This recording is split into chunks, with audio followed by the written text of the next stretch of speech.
In the Dresden firestorms, the people who made it to the shelters all died. They asphyxiated.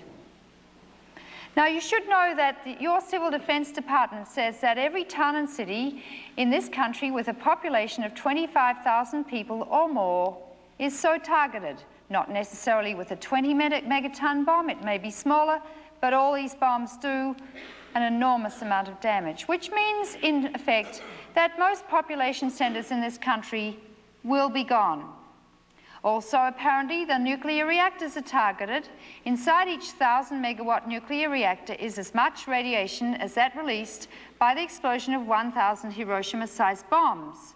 If you should drop a 1 megaton bomb on such a reactor, according to the Scientific American last month, you would contaminate permanently an area the size of West Germany, and that would obviously aggravate the fallout problem. The oil refineries are targeted, the large industries, and all airports. Now, say you weren't in a targeted area and you were in a rural area that was untargeted, and you're not asleep, all right? You're not asleep, and you are actually listening to the radio or watching the television. Now, you often hear the radio, you hear this, ooh, we were just testing the emergency signal, don't you? You hear that? Well, this time I suppose they'd say, we're not testing, this is for real, the bombs are on their way, you have 15 minutes, 20 minutes, or whatever to reach the nearest fallout shelter. So you run very fast, I mean very fast. And you won't have time to collect your family with you or anyone you love, almost certainly, unless you're very lucky. Now, this is also described in the New England Journal of Medicine. When you get down there, you medically will not be able to re-emerge from that shelter for at least 2 weeks to 6 to 8 weeks, because the short-lived radioactive isotopes in the fallout are so intensely radioactive, you would die.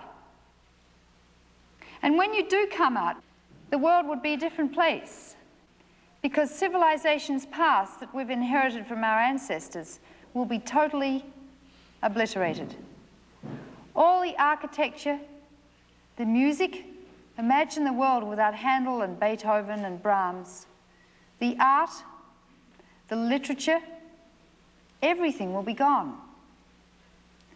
And you see, in Hiroshima, there was an outside world to come and help. There'll be nobody. And further, there will be millions of corpses.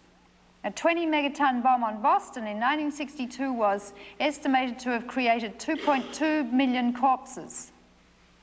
And as the bodies rot and decay, the bacteria, which is a perfect breeding place for bacteria, multiply rapidly. And they mutate in the radioactive environment to become more lethal and virulent. And our white blood cells, which fight infection and protect us from infection, are depleted by the effects of radiation. So we will be susceptible to all the diseases we now medically control, like polio, typhoid, plague, dysentery, hundreds of them. So there'll be epidemics of diseases. It is thought that so much ozone will be destroyed by the release of nitrous oxides created by the explosions that the ultraviolet radiation coming in from the sun will produce third-degree sunburn within 15 to 30 minutes, which is lethal. And it would blind people. In other words, you would have to live underground for the next 5 to 10 years, or however long it takes for the ozone to reaccumulate. Of course, it will burn and parch all the crops. There'll be very few hospitals left, if any, very few doctors left. And we estimate, we hold symposia on this subject, on the medical consequences of nuclear war. They are addressed by Howard Hyatt, the Dean of the Harvard School of Public Health, and others. And we estimate that within about 30 days after such an exchange, 90% of Americans would be dead. Canadians as well, the Russians as well, the Europeans, the British are all targeted like that, most of the Chinese. It is really unknown what will happen to the whole world. But consider this data. The National Academy of Sciences in 1975 estimated if both superpowers used only 10% of the arsenals of their hydrogen bombs, 10%, it could destroy 50 to 80% of the ozone layer in the northern hemisphere and 30 to 40% in the southern hemisphere. And some scientists think if only 20% of it is destroyed worldwide, it could blind every organism on the Earth. And people would die, the survivors would die of a synergistic combination of starvation, radiation sickness, epidemics of infection, sunburn, blindness, and grief. It would be the grief that would kill me. I would prefer to be dead, and it was Nikita Khrushchev who said, in fact, in the event of a nuclear war, the living will envy the dead.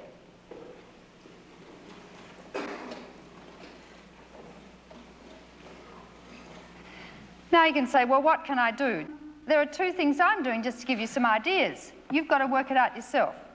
The Physicians for Social Responsibility was dormant 2 years ago. We're now educating our colleagues. We have 4,500 doctors, and the American Medical Association recently wrote to President Reagan because of our activities, asking him to meet with senior members of the American medical profession to discuss nuclear war. And remember that all the politicians are our patients, even the president. Now, I don't know if the people that treated him are members of Physicians for Social Responsibility, but they will be soon. The other thing I did was start the Women's Party for Survival, because as I talk a lot about this, very often it's the women who cry. Now, I'm not excluding all mothering men, but you know, women are very passionate. In fact, they often drive men crazy because they're so passionate and emotional. That's appropriate to be emotional. Often when I lay out the medical effects of nuclear war, the person interviewing me on television will say, aren't you being a bit emotional? You can understand that that's a crazy remark to make. It's like if I have two parents in my office and I tell them their child has leukemia and explain the prognosis and they show no emotional response, I get them a psychiatrist. It's appropriate to be passionate about our survival. And I thought, when I had my first baby, I knew I'd die to save that life, and I'd never felt like that about any other human life before. It was a profound revelation for me. If we can mobilize that instinct that women have to save their babies across the world, we may survive. So I started the Women's Party for Survival, and we're having a march on Mother's Day in Washington, wearing our Sunday best, Republican ladies, everybody, because this is a very conservative issue. The ultimate conservative issue, and bring lots of babies, and if you haven't got a baby, borrow one. And the next day on Monday, we're going to lobby our representatives on the Hill and put the baby on the table and say, Senator Jackson or Senator Helms, why aren't you representing the life of this baby? And the baby is our symbol. Now, to give you another crazy idea, there are lots of things you can do, you see. We thought of an action called Babies Against the Pentagon, and that abbreviates to BAP. What we do is, when the Senate is debating the arms race, we will release hundreds of naked toddlers into the Senate chamber.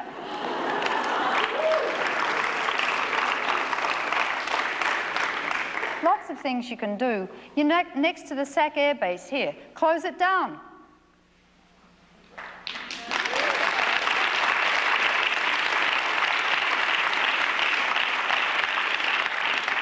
No for an answer. Don't take no for an answer. It must be done. It must be done. These weapons must be eradicated from the face of the planet bilaterally, multilaterally. Then people will say, what about the Russians? You can't trust the Russians. Remember that right through Vietnam and Cambodia, Russia and America negotiated SALT I. Quite a good treaty. The superpowers have signed 17 treaties on nuclear weapons. Neither side have ever violated them. Russia's signed SALT II, America hasn't. Why not? Why not? Because, say the senators, America wants to maintain its superiority. What does that mean? We're on a terminally ill planet, you know that. And we are about to destroy ourselves. And when a patient comes into the emergency room who's terminally ill, we don't say, well, that patient's terminally ill, take them straight to the mortuary. We put the patient in the intensive care unit. And we delicately balance the electrolytes, and we stabilize the cardiac function, and we eradicate the infecting organism, and occasionally the patient survives. And what I'm really saying to you is that if you love this planet, and I'm deeply in love with it, and you watch the spring come, and you watch the magnolias flower, and the wisteria come out, and you smell a rose, you will realize that you're going to have to change the priorities of your life if you love this planet.